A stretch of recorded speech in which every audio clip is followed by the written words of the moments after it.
João, capítulo de número 4, por favor. João, capítulo de número 4.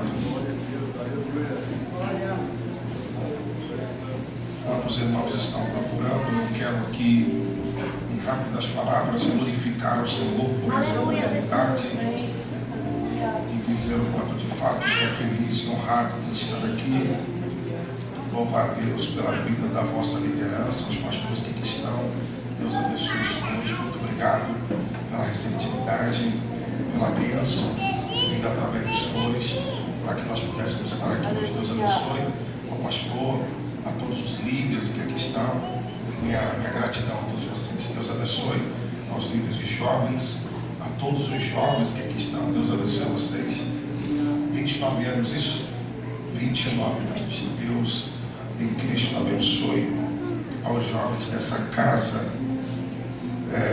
Minha palavra nesse altar é que Deus continue com esse trabalho, prosperando, abençoando e guardando a cada geração que vem. Eu ainda hoje estava conversando com alguns amigos e eu sempre digo que Canoas carrega uma marca de uma história, pois eu sei que aqui é um campo que geração surge, deixa o seu legado e outra geração vem logo após. Então louvo a Deus pela vida de todos os irmãos que aqui estão. Amém? Amém. Amém? Amém. Por favor, queridos irmãos, João capítulo de número 4, por favor. João capítulo de número 4, versículo de número 5. João capítulo de número 4, versículo de número 5, por favor. Quem encontrou, por favor, diga amém. Amém.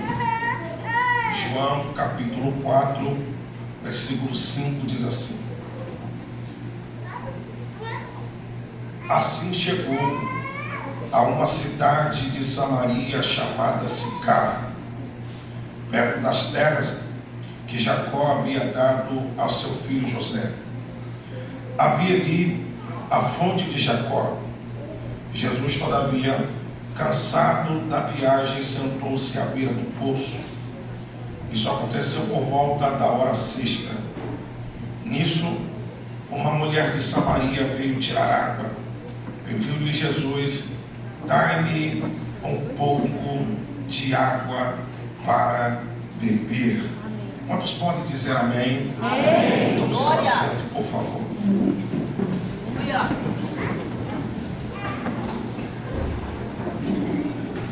Queridos irmãos, senhoras e senhores, eu preciso da atenção de vocês aqui, por favor. Eu prometo que quando você pensar que eu estou começando, eu já estou terminando, e você vai voltar para casa com uma palavra para o seu coração. O que eu acho incrível é que Deus, ele tem suas multiformas de agir e de falar. E eu sei que esta casa é uma casa que semanalmente, diariamente, tem recebido de Deus. Porém, Deus usa cada um de uma forma. Tem dedicado esses últimos tempos e contar ao coração dos irmãos algumas histórias da Bíblia. Eu acredito que essas histórias têm edificado e abençoado por onde temos passado. Por isso eu preciso da sua atenção, para que você possa entender essa história que nós acabamos de ler. Nós lemos João, capítulo de número 4. A Bíblia diz em João, capítulo de número 4, e João vai ter o cuidado de colocar isso por escrito, que Jesus, ele faz questão de passar por Samaria. E eu acho incrível porque João é o único que vai detalhar dessa forma. Na verdade, João é o único que vai narrar essa história de forma gloriosa. Quando eu olho para João e percebo que João escreve de forma detalhada esse texto, eu percebo que João carregava uma promessa diferente. Baseado no contexto da temática abordada pelos irmãos convictos, e de fato é isto, João foi um discípulo convicto daquilo que Deus havia entregado para ele. A Bíblia vai dizer que Jesus, ele reúne todos os discípulos, porém cada discípulo tem a sua peculiaridade, cada discípulo carrega o seu ministério. A Bíblia diz que Jesus, ele chega até João e diz: João, você será aquele que o tempo vai chegar para você. Você será aquele que o tempo vai se aproximar a você. Jesus então ele diz: João, espada nenhuma será transpassada pelo seu pescoço, lança nenhuma transpassará o seu corpo. E a promessa que Jesus faz para João é esta: o tempo vai chegar para você. É por isso que de todos os discípulos a Bíblia diz que João vai ser conhecido de forma carinhosa como um discípulo ancião, um discípulo velho, profeta velho, como você preferir. João vai ser um pastor sênior, um pastor ancião da igreja. João vai viver por muito tempo. João vai ter algumas tentativas de assassinato, mas ele será guardado por causa de uma promessa. A Bíblia diz então que Jesus libera esta palavra para João. Jesus, ele morre na cruz do Calvário. Quem está me ouvindo, por favor, diga amém. Amém. Jesus, então, ele morre na cruz do Calvário, e diz a Bíblia que, passando-se a quarentena, ele assunta ao céu. Chegando no céu, uma igreja está na terra. A igreja primitiva cresce, a igreja primitiva prospera. E a Bíblia diz que na medida que o tempo passa, na medida que a igreja começa a prosperar, a Bíblia diz que homens vão tentar parar a igreja. A Bíblia diz que homens vão tentar trancar a igreja. É por isso que vai surgir homens na Bíblia como Nero. É por isso que vai surgir homens na Bíblia ou na história como Nero. Nero vai tentar parar a igreja. Mas o que eu quero que você entenda é isso aqui: João carregava uma promessa. E qual era a promessa? Espada nenhuma transpassará o seu pescoço, lança nenhuma transpassará o seu corpo. Você não será assassinado. Você não será assassinado. João carrega essa promessa. Só que a promessa de João é esta: independente se João vai ser perseguido, se João vai ser caluniado, se João vai ser espancado ou preso, a promessa é essa: você não será assassinado. A Bíblia vai nos dizer que João se torna um grande líder da igreja primitiva. Então surgirá um homem. Domiciano vai perseguir a igreja primitiva de forma feroz. Domiciano vai perseguir a igreja de uma forma ferrenha. E Domiciano vai tentar fazer com a igreja o que Nero não conseguiu fazer. Domiciano tem uma estratégia. Domiciano teve uma ideia. Domiciano então diz: para eu parar a igreja, eu tenho que tocar no líder. Para eu parar a igreja, eu tenho que tocar na liderança. Para eu parar a igreja, eu tenho que tocar na liderança. É por isso que o próprio texto e algumas cartas vão dizer que Domiciano vai liberar o edito. E o edito é este: prenda Pedro, prenda João, prenda a Pedro e prenda João. Domiciano vai convocar, senhoras e senhores, 30.000 soldados para perseguir dois discípulos, Pedro e João. Quando Domiciano reúne 30.000 soldados, alguém vai dizer: 30.000 homens podem criar uma guerra com uma outra nação. 30.000 homens podem entrar em guerra contra outro rei. Mas Domiciano não está entrando em guerra com uma outra nação. Domiciano está convocando toda a sua força por causa de dois homens. Eu vou falar de novo. Domiciano está convocando todo o seu exército por causa de dois homens. Eu não sei, mas eu preciso falar. Talvez você não faça noção, talvez você não faça dimensão do quanto o inferno tem dedicado recurso, tem dedicado tempo, tem dedicado momentos para destruir alguém sobre a face dessa terra. Alguém vai se levantar e vai dizer: 30.000 soldados para dois homens é demais. 30.000 soldados para dois homens é desproporcional. Pois é, sabe o que eu entendo com isso? Parece que o nosso inimigo acredita mais no nosso potencial do que nós mesmos. Eu vou falar de novo. Parece que o nosso adversário acredita mais no nosso potencial do que nós mesmos. Para que 30.000 homens? Para que 30.000 soldados? Para que uma força de um exército desse tamanho por causa de dois discípulos? Um é ancião e o outro nem sabia falar direito. Muito simples. Domiciano sabe que são dois homens, porém carregam algo diferente. São dois homens, porém carregam algo completamente diferente. Eu amo essa palavra, pois ela tem edificado o meu coração e a minha casa de um tempo para cá. Nós precisamos entender que a força nunca vem do homem. A grandeza nunca está na matéria, mas aquilo que de forma humilde habita dentro de nós. Eu vou falar de novo. Aquilo que de forma humilde habita dentro de nós. A rainha Elizabeth teve 1h30, entre 1 hora e 1h30 de reunião com o reverendo Billy Graham. Diz a história história que quando ela teve uma conversa de 1 hora com o reverendo Billy Graham, saudoso Billy Graham, depois dessa grande reunião, a rainha Elizabeth vai emitir alguns comentários a respeito de cristãos, e um dos comentários que ela vai dizer: o que mais lhe causa medo e o que mais lhe causa temor não é as bombas atômicas dos Estados Unidos, não são as bombas atômicas da Rússia, mas o que mais lhe causa medo é um crente de joelho dobrado. Meu Deus, alguém de lá de fora que conseguiu olhar para cá, para dentro, e perceber que nós carregamos algo diferente. Eu vou ser incisivo aqui, eu vou ser repetitivo nessa palavra. Alguém lá fora conseguiu olhar para dentro e perceber que nós carregamos algo diferente.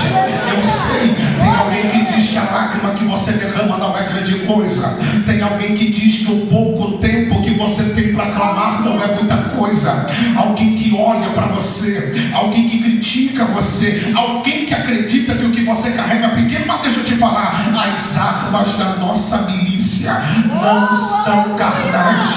As armas da nossa milícia não são carnais, mas são poderosas em Deus.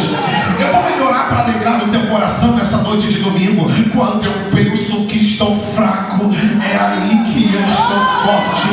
E o poder de Deus se aperfeiçoa na minha fraqueza. O que eu estou tentando dizer há 2 minutos aqui é que você, ao entrar aqui hoje, precisa entender: nós carregamos algo diferente.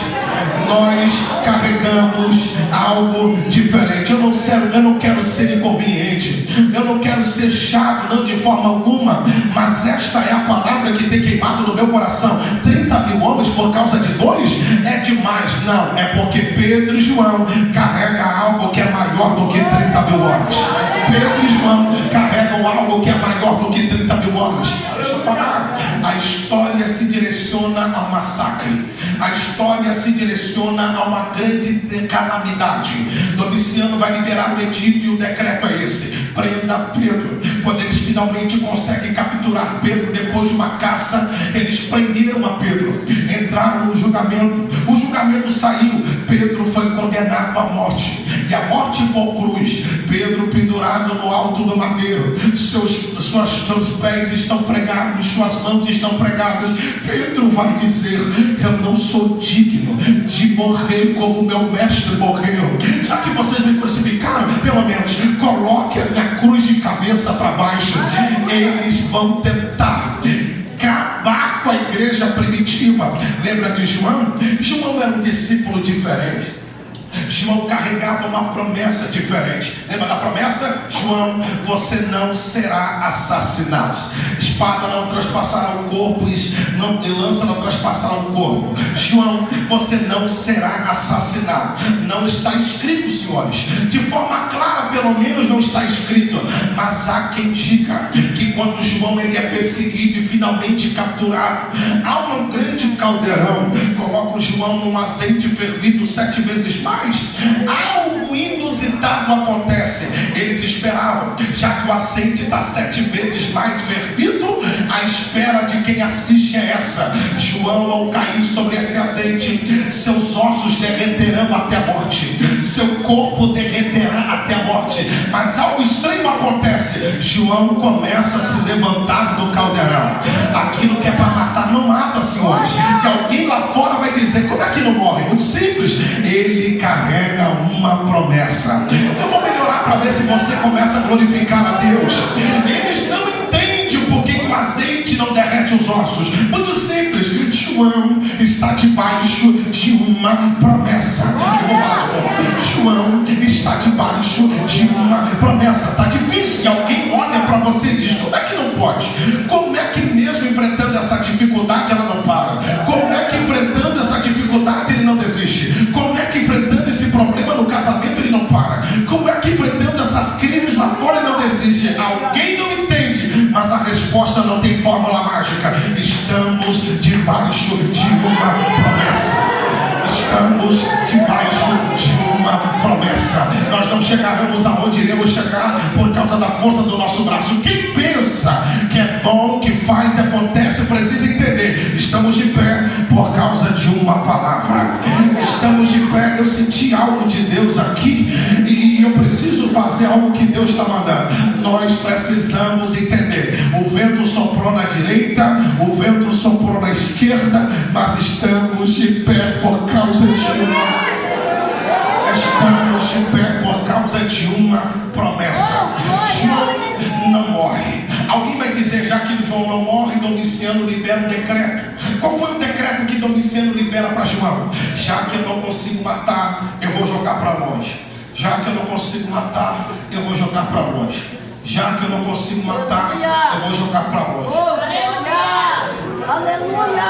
Já que eu não consigo matar, eu vou jogar para longe. Que tem gente que é assim: já que ele tentou de toda forma matar sua chamada, matar seu ministério, matar seu sonho, matar sua vida, eu vou dizer: coloca a distância, que a distância vai matar. Coloca na distância, porque o tempo vai matar. Mas ele não entende. A promessa que foi liberada para ele é a prova a tempo.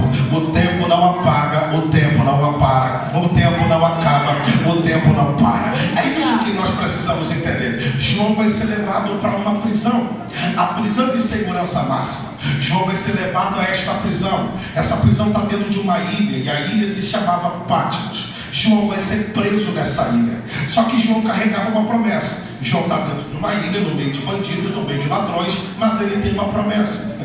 Eu vou falar de novo. João está no meio de uma ilha, no meio de uma prisão, no meio de bandidos, mas ele tem uma promessa. E é isso que nós precisamos entender. A promessa que nós carregamos não depende do ambiente que nós estamos. Eu vou falar de novo. A promessa que nós carregamos não depende do ambiente que nós estamos.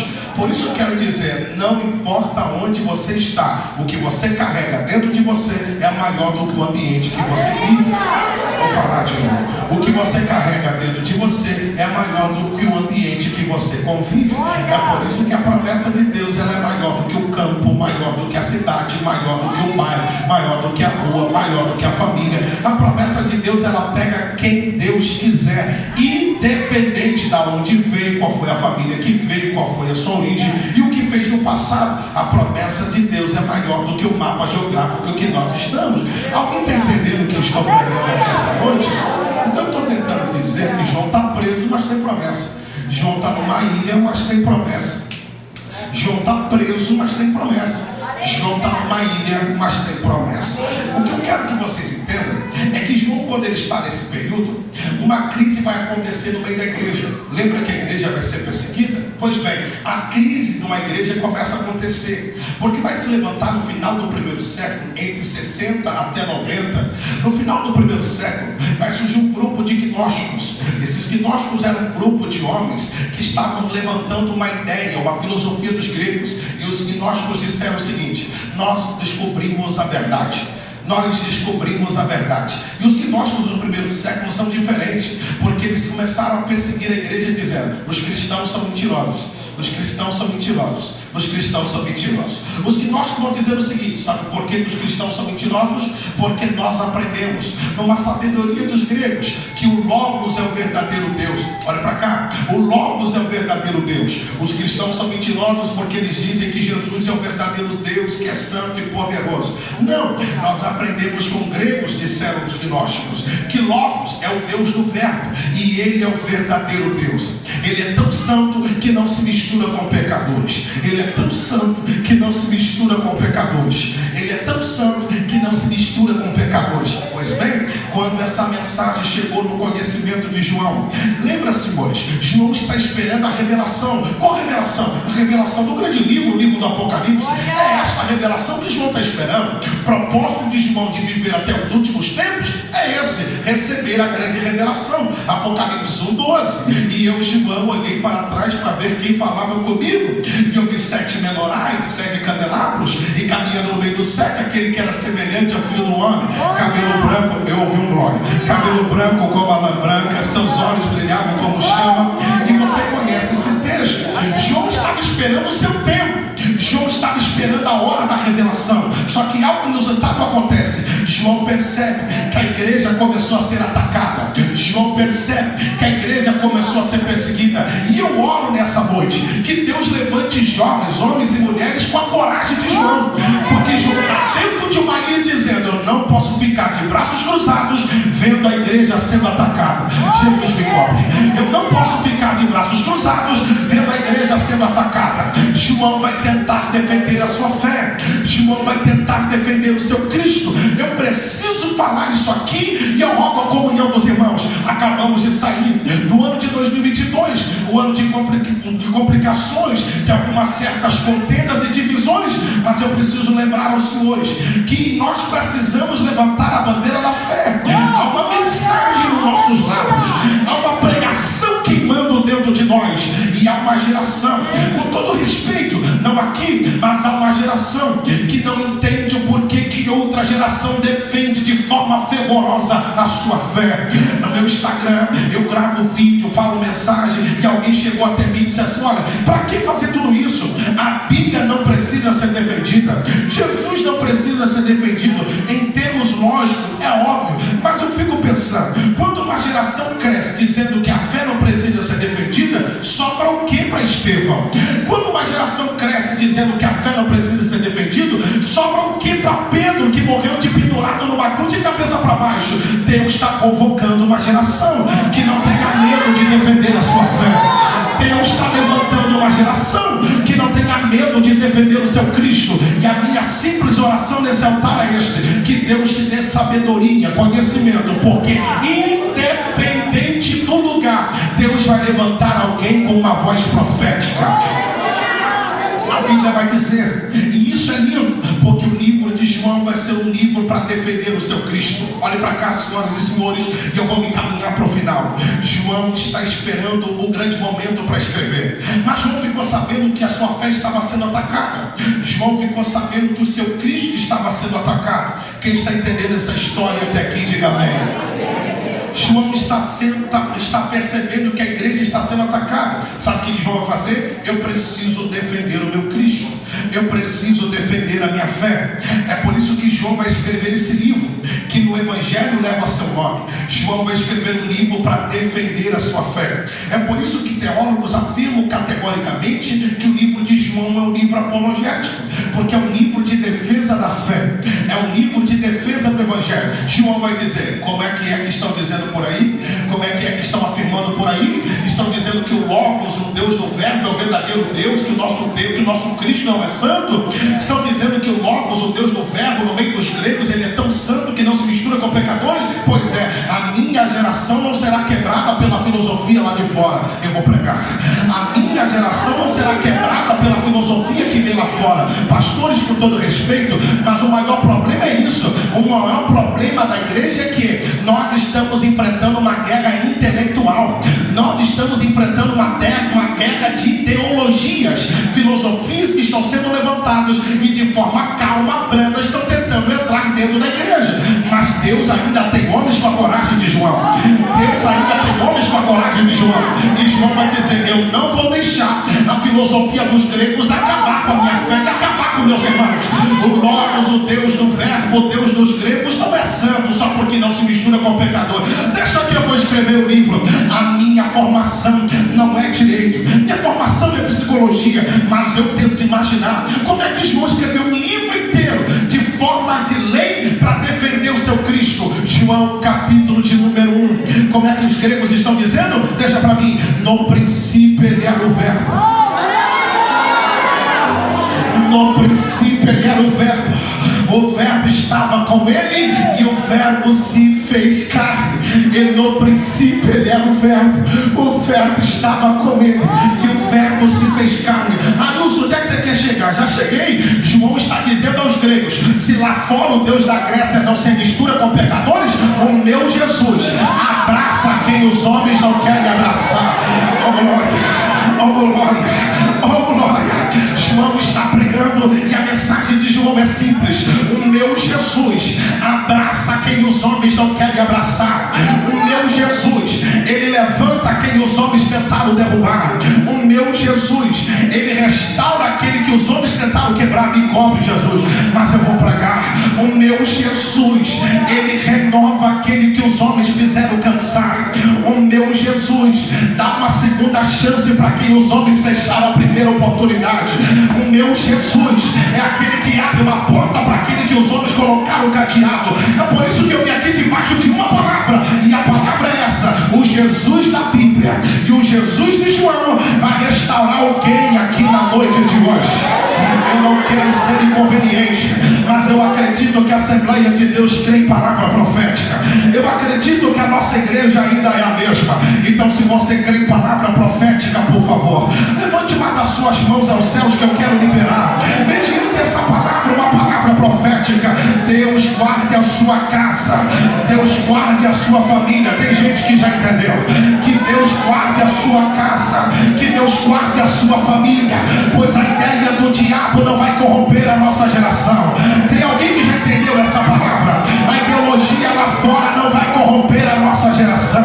A filosofia lá fora não vai destruir a nossa geração. Que Deus guarde os seus filhos, guarde a sua casa, guarde o seu ministério. Quem crê nessa palavra, por favor, abre a boca para celebrar a Deus por essa palavra. Abre a boca para celebrar a Deus por essa palavra. Eu não quero ser conveniente, mas eu estou debaixo de uma palavra. Quantos creem que Deus está guardando a nossa...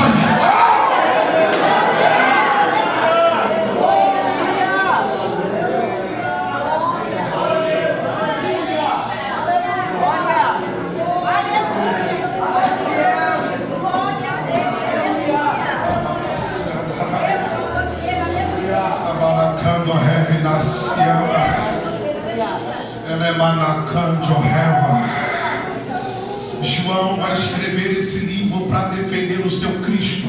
João vai escrever esse livro, olha para cá, já vou encerrar. Ele escreve um livro de forma profética, de forma de defensoria. João vai escrever esse livro para defender a sua fé, a fé que João defende. João vai escrever esse livro de forma estratégica. E olha para cá, quem está me ouvindo, diga amém. Amém. Quem está entendendo, diga amém. Amém. João vai escrever um livro para defender o seu Cristo.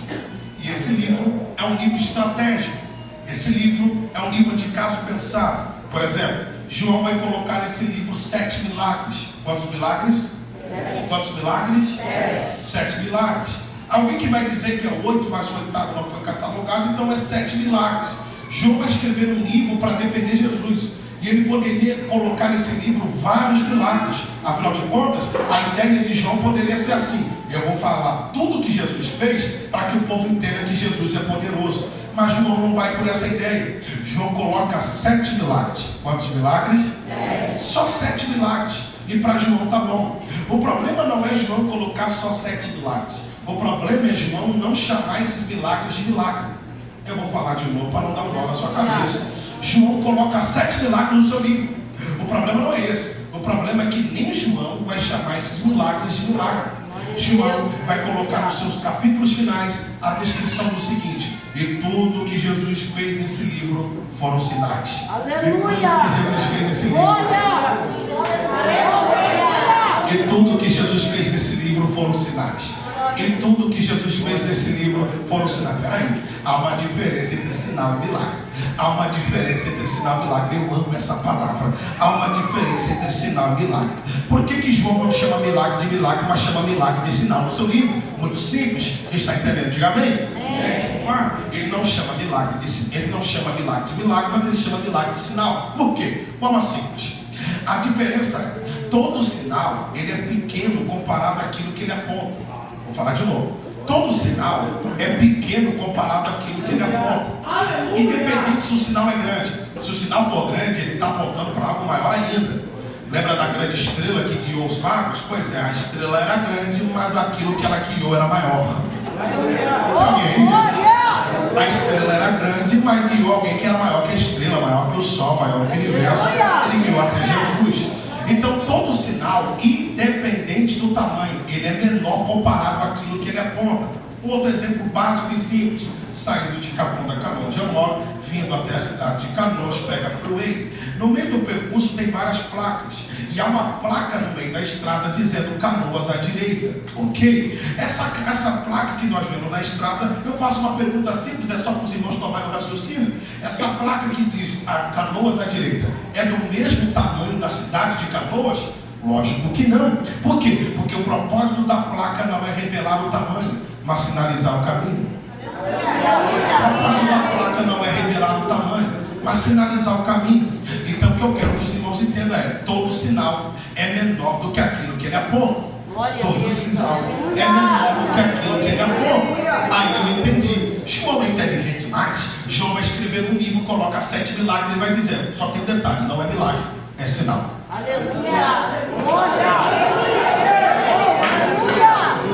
Não é milagre, é sinal. Não é milagre, é sinal. Mas peraí, 7 sinais e nenhum deles é milagre, não é só um sinal. Por quê? Porque aquilo que está acontecendo aponta para um algo maior ainda. E o primeiro sinal de João: havia uma transformação de água em vinho. Alguém vai se levantar e vai dizer: que homem é esse que transforma água em vinho? E João então está dizendo: não se assuste, pois isso é apenas um sinal. Que mais? Haverá um segundo sinal nesse livro. O segundo sinal do grande livro de João é interessante, porque ele vai dizer que a 30 quilômetros de distância havia um lugar, na casa. O filho do oficial de Herodes está enfermo numa cama. O oficial de Herodes se apresenta diante de Jesus, então diz: o meu filho está enfermo dentro de casa. Jesus então disse, Jesus liberou uma palavra, e a 30 quilômetros de distância o menino foi curado. Alguém vai se maravilhar e vai dizer: meu Deus, que homem é esse que a 30 quilômetros de distância libera uma palavra e algo acontece? E João está dizendo: calma, pois isso é apenas um sinal. Tem gente que já está entendendo onde eu quero chegar. Lá vai o terceiro sinal dentro desse livro. Diz a Bíblia Sagrada que haverá uma grande multiplicação de pão e peixe. E alguém vai dizer: que homem é esse que faz uma multiplicação dessa magnitude? João está dizendo: não se assusta, porque é apenas um sinal. Mas nesse livro também vai contar o quarto sinal. Vai dizer que ele é aquele. Quem? Diz as Sagradas Escrituras no livro de João que o quarto sinal acontece. A Bíblia diz que ele acalma a tempestade, ele acalma o vento, acalma o mar. E alguém vai dizer: que homem é esse que o vento e o mar lhe obedecem? João está dizendo: os senhores se assustarão, porque isto é apenas um sinal. Que mais? Eu vou melhorar. Vai ter um quinto sinal. Diz a Bíblia, lá no capítulo 5 do livro de João, que Jesus, ele vai até o homem, e aquele homem já está há 38 anos na beira de um tanque. Jesus olha para ele e diz: o que acontece? E ele diz: eu estou aqui há 38 anos e não tem ninguém. Cada vez que o anjo agita as águas, vem outro e toma o meu lugar. Eu preciso de uma cura. Eu fico tentando imaginar Jesus olhando para aquele homem e ele está preocupado com o tanque e a fonte está na frente dele. Ele está preocupado com o tanque e a fonte está na frente dele. Jesus olha para ele: você não precisa de anjo, você não precisa de agito. Tem alguém aí, gente? Você não precisa de anjo, você não precisa de agito. O que você precisa é: pega a tua cama, levanta e anda. Alguém vai dizer: que homem é esse que curou esse paralítico que está quase 40 anos aí? Muito simples, é apenas um sinal. Que é o 6 João, capítulo de número 9. Jesus, ele passa por um cego. É cego desde quando nasceu. A Bíblia diz então, senhores, que a Bíblia diz que Jesus, ele gosta da terra, faz uma lama, coloca nos olhos. Ele olha para o cego e diz: vai no tanque de Siloé e se lava. Ele volta enxergando. Alguém, na verdade, a Bíblia diz que se maravilharam e outros se espantaram. Quem foi esse homem? Os fariseus chegaram para o menino e disseram, para aquele cego, e disseram: quem foi o homem que curou você? Quem foi o homem que curou você? João está nos ensinando: isso não é grande coisa, é apenas um sinal.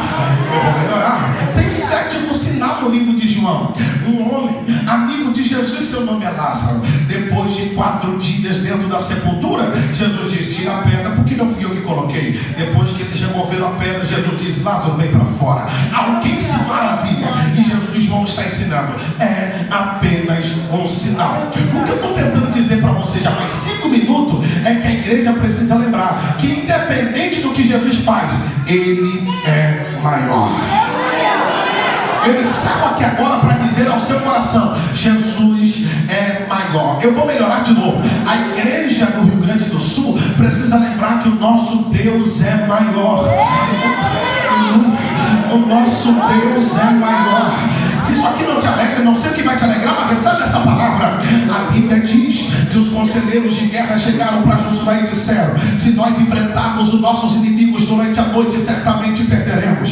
Precisamos continuar fugindo, mas a noite vai ser um problema. Josué vai dizer: a noite é um problema para você, mas eu conheço alguém que é maior do que a noite. Ele entra na tenda da congregação e ele ora dizendo ao Senhor: eu preciso de mais algumas horas do meu dia para o sol, para a lua. E ele foi lá e parou o sol, parou a lua. O que nós precisamos entender: Deus é maior. Não convenceu?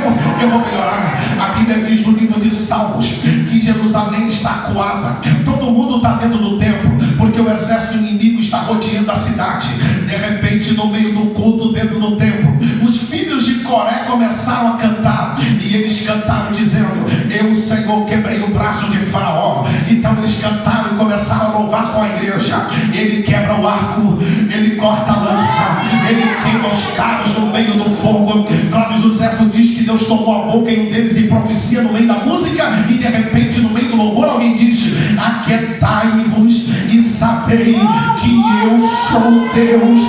Que eu sou Deus. Eu vou melhorar. Que é isso?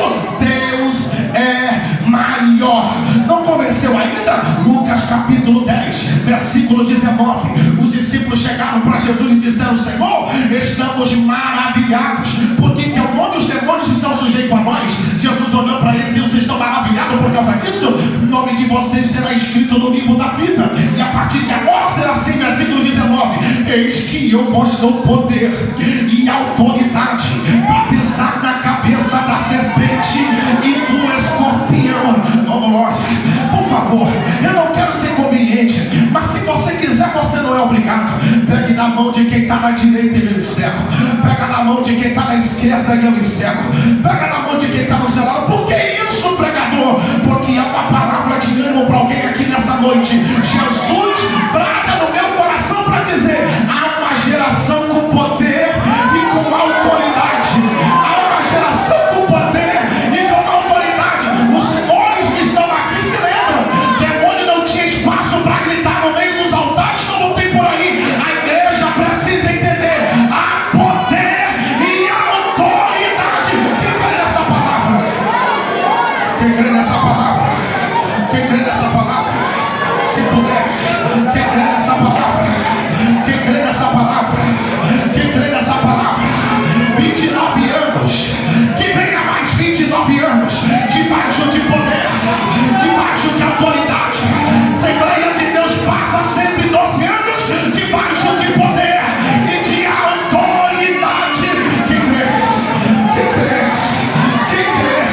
Lá vai os crentes assembleanos batizados com o Espírito Santo. Eu recebo autorização. Eu paro de pregar agora para dizer: pode se levantar o que for lá fora. A igreja ainda tem poder e quem tem glória, abre a boca para dar glória. Quem tem aleluia, abre a boca para dar aleluia. 15 segundos para quem veio adorar. 15 segundos para quem veio adorar. Lá na galeria já tem irmão dando glória. Lá na galeria já tem crente dando glória. Eu conto 15, quem veio adorar. Eu conto 14, quem veio adorar. Lá vai. Os pastores me dão licença, mas há uma graça que me abraça aqui agora. Nevácia. Ele me diga lá, banana. Eu conto 13, quem pode abrir a boca para adorar. Deixa eu ver. Deixa eu ver. Deixa eu ver. Deixa eu ver. Olha lá, Jesus. Poder e autoridade. Poder e autoridade. Poder e autoridade.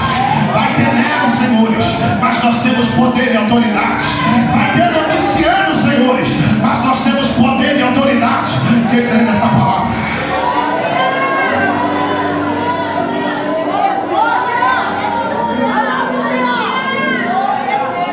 Você coloca de pé.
roteiro todo para chegar aqui, eu quero orar. Entre tantas coisas que João escreveu no seu livro, o que ele escreve em João 4 me quebra.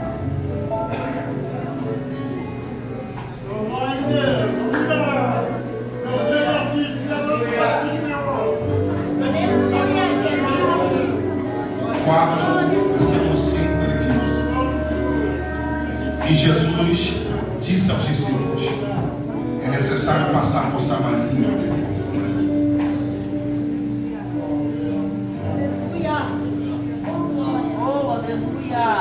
O ano, quem está me ouvindo, diga amém.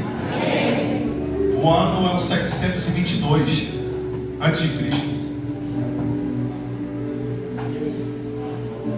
Salomão morre, o reino é dividido entre norte e sul.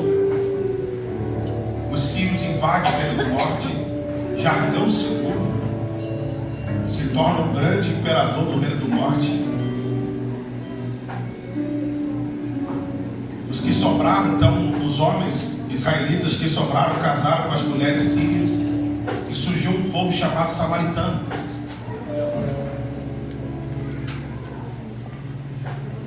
Quando ele percebe que no reino do sul um trono foi ocupado, Jeroboão então volta. Lembra do capitão do exército de Israel? E ele levanta um altar em Betel para adorar ao Senhor. Que está me ouvindo, diga amém. Quando eles voltam do exílio, eles vão reconstruir o templo. Os samaritanos tentam ajudar na reconstrução e eles dizem: não, vocês não podem. Por quê? Vocês não são judeus de puro sangue. Vocês já não são mais puros, vocês são samaritanos. Há uma guerra. Então eles disseram: já que não podemos adorar a Deus aí, nós vamos adorar a Deus aqui. E eles lembraram que a arca por muitos anos ficou nos montes. Então eles disseram: os montes serão lugar de adorar o Senhor. Senhores, quase 1000 anos de uma divisão de um povo. Só que o reino dos samaritanos é muito maior do que o reino da Judéia. Então, quando os judeus queriam ir para outro lado do norte, sabe o que eles fizeram? Eu não me dou com o samaritano. Olha para cá. Eu não me dou com o samaritano, mas eu preciso fazer uma viagem. Sabe o que eles fizeram? Eles aumentaram a jornada em 3 dias e iam pelo lado leste do Jordão, só para não atravessar pela Samaria. Eu preciso falar isso aqui. Tem gente que prefere aumentar a sua jornada só para não enfrentar o seu real problema. Se tiver que aumentar minha jornada em 3 dias, eu aumento, mas eu não quero lidar com o que me incomoda. Você está cansando mais, você está sofrendo mais. A troco de quê? Porque tem um perdão que precisa ser liberado e você insiste em alimentar essa mágoa. Você está dando a volta no leste do Jordão só para não ter que enfrentar a sua Samaria.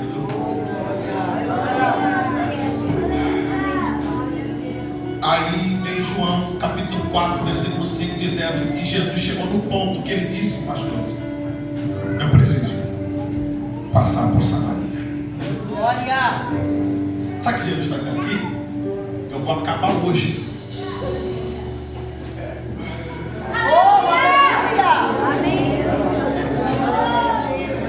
Hoje eu vou acabar com essa Samaria de alguém. Está liberado, se quiser dar glória, viu? A frase parece simples, mas olha a profundidade disso. Eu preciso passar por Samaria. Sabe o que é Samaria, senhores? Samaria é problema antigo. Sabe o que é Samaria, senhores? Samaria é mágoa antiga. Sabe o que é Samaria, senhores? Samaria são palavras que nós guardamos há muito tempo. E Jesus diz: eu preciso hoje passar em Samaria.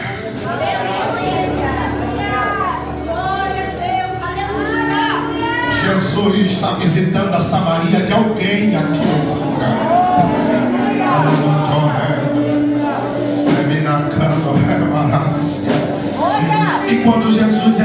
passa por Samaria, a depressão começa.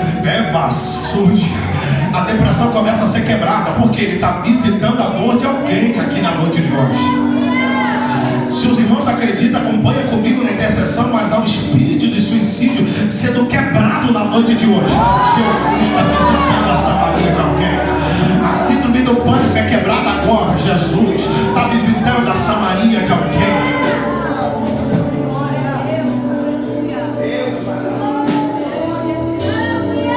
Jesus está visitando a Samaria de alguém.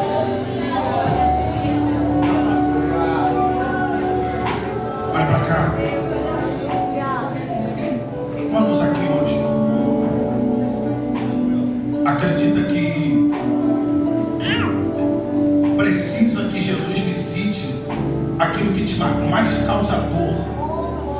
Você está evitando isso há muito tempo. Isso tem sido a barreira na sua vida por muito tempo. Mas Jesus está dizendo de uma forma simples: eu visito hoje o seu problema. Eu visito hoje a sua dor.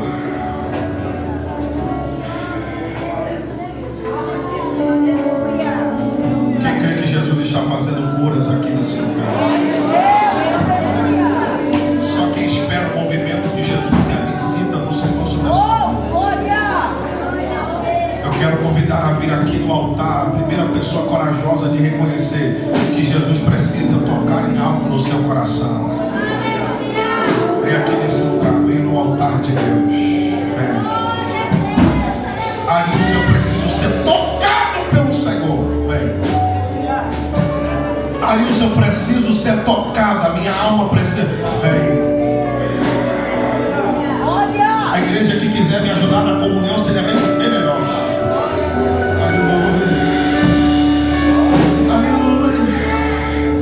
Espírito Santo.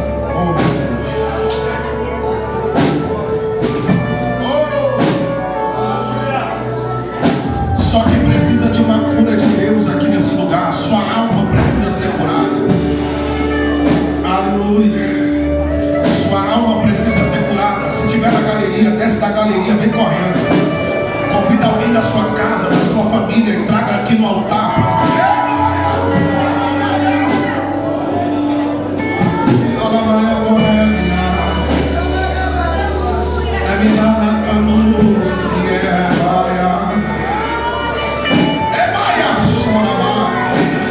Os crentes batizados com o Espírito Santo estão liberados. Nossa teologia pentecostal, vale a pena lembrar isso. Está liberado, está liberado. Quem é batizado com o Espírito Santo, receba o renovo de Deus aqui agora. Oh meu Deus, oh meu Deus.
que ainda não tem Jesus como seu Salvador.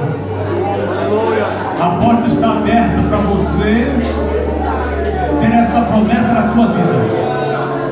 Tem alguém no nosso meio que ainda não aceitou Jesus e quer levar esse Jesus para casa? Manifeste com a sua mão assim: eu quero orar pela tua vida.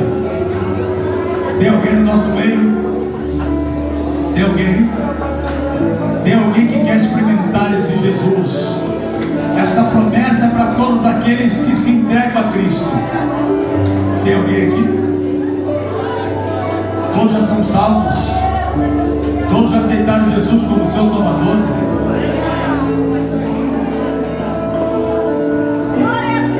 Segundo convite: quantos estão afastados dos caminhos do Senhor? Levanta a tua mão assim. Levanta. Aqui tem. Quer voltar? Todos querem retornar. Você está afastado, você deixou um pouco Jesus, mas nesta noite Jesus está te chamando. Jesus está te chamando. Venha, venha em nome de Jesus. Tem mais alguém? Tem mais alguém? Tem mais alguém? Tem mais alguém? Tem mais alguém? Eu não vou insistir mais. Eu quero. Se você parou no meio do caminho, não importa o porquê. Importa que nesta noite você tome essa decisão e retorne buscar. Aqui está a Dona Maria. É a segunda, cadê a terceira? Em nome de Jesus Cristo, Cristo está te chamando. Venha, venha em nome de Jesus. Não tem mais ninguém? A promessa é para nós. Essa promessa, talvez o inimigo colocou na sua mente: eu estou afastado, não tenho mais promessa. Não, a promessa permanece. A promessa na tua vida permanece. Basta você voltar para os caminhos do Senhor nesta noite. Tem mais alguém? Só esses dois aqui? Então nós vamos orar. A igreja que foi renovada nesta noite. A igreja de poder. A igreja de unção. Irmão, Deus está me inquietando aqui. Meu irmão, me ajude aí. Conduza você. Deus está te usando. Conduza essa pessoa. Tem mais gente que está louco para estar aqui na frente, mas está precisando de um toque de você, de um convite. Chama o crente, chama. Ô crente, chama essa pessoa que está do teu lado e convida ela para vir à frente, porque Deus quer fazer algo na vida dela. Cadê a terceira pessoa? Cadê a terceira pessoa? Em nome de Jesus. Em nome de Jesus. Aqui é a terceira pessoa. Aqui é a terceira pessoa. Cadê o crente no poder? Cadê o crente renovado? Irmão, me ajuda aí, você sabe. Está do teu lado, está na tua frente. Convida ela e traga ela à frente, para que ela possa ser renovada novamente pelo poder do nome de Jesus. Feche teus olhos. Feche teus olhos agora. Em nome de Jesus. Irmão Gilson, passa aqui e faça essa oração. E você, crente, ora a Deus. Levanta a tua mão para cá. Aqui, 3 vidas voltando para os caminhos do Senhor. Quantos podem dar glória a Deus por isso? Amém? Oramos a Deus. Os céus estão em festa nesta noite. E a igreja que ama almas também está em festa. Oramos ao Senhor. Querido Deus, amado Pai, continuamos, ó Pai, na Tua presença nesta noite, te dando graças, meu Pai, por tudo que o Senhor falaste e fizeste em nosso meio nesta noite. Agora, meu Pai, queremos apresentar diante de Ti estas 3 vidas, meu Pai, que têm retornado para o Senhor nesta noite. Pai querido, que o Senhor possa fortalecer, estruturar, meu Pai, os seus passos, a sua caminhada, meu Pai, na Tua presença, para que possam permanecer firme em Ti, meu Pai, até o dia da Tua vinda, meu Pai. Enche, meu Pai, cada uma dessas